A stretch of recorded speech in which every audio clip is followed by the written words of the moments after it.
जय जगन्नाथ। आज आउ गोटे भल टॉपिक पर आलोचना करिबा। जेतबेले हमें पूजा करूचे सेतबेले गोटे धोती पिंधिकी पूजा करूचे। गृहस्थ मानकर साधारणतः धला रंगर धोती पिंधिबार व्यवस्था थाए। तो ये जो धोती पिंधा होची जेतबेले हम ऊपर कपड़ाटे इटे पका होची ताकू केते जण एई टाइप रो पकई दियंती, केते जण ऊपर पटु पकई दियंती, किंतु एई जो प्रकार पका हेची यह ही तार धारा। अर्थात ए प्रकार कहीं पका जाए आपण मैंने भी देखिथिबे सन्यासी मैंने प्रायतः धोती को एई टाइप रे ही पकई थांती, गोटे पटु हाथ रु आनिके एई पटे एमती पकई थांती। यार कारण कौन?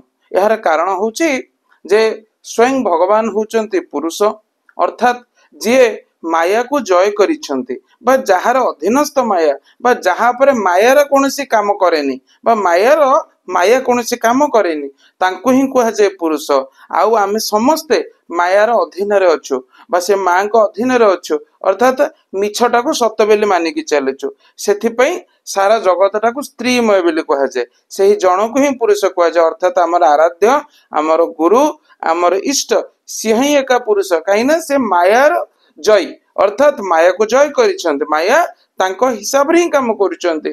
सेथि पई जेहेतु से पुरुष आमे होछु नारी, सेहिति पई गोटे नारी जेमते साड़ी पिंधे सेही परी निजर सही भाव पूजा कला बेले बा तांकर ध्यान कला बेले सेही भावना मन रे आनिया पई हिंदू धर्म रे एही धारा रहिछि जे जेतबेले आमे धोती पिंधुछु ता धरे जो लुगाटी पका जाउछि, लुगा पकेबार प्रोसेस एमिति पकेबा द्वारा कौन हुए ना मनरे सही भावना से सही एका पुरुष, सही एका परम पुरुष जोइति पई कि एई व्यवस्था रहिछि। कारण जेमिति आमे पोशाक परिधान करिबा भाव मध्य सही हिसाब रे उदय होइतै।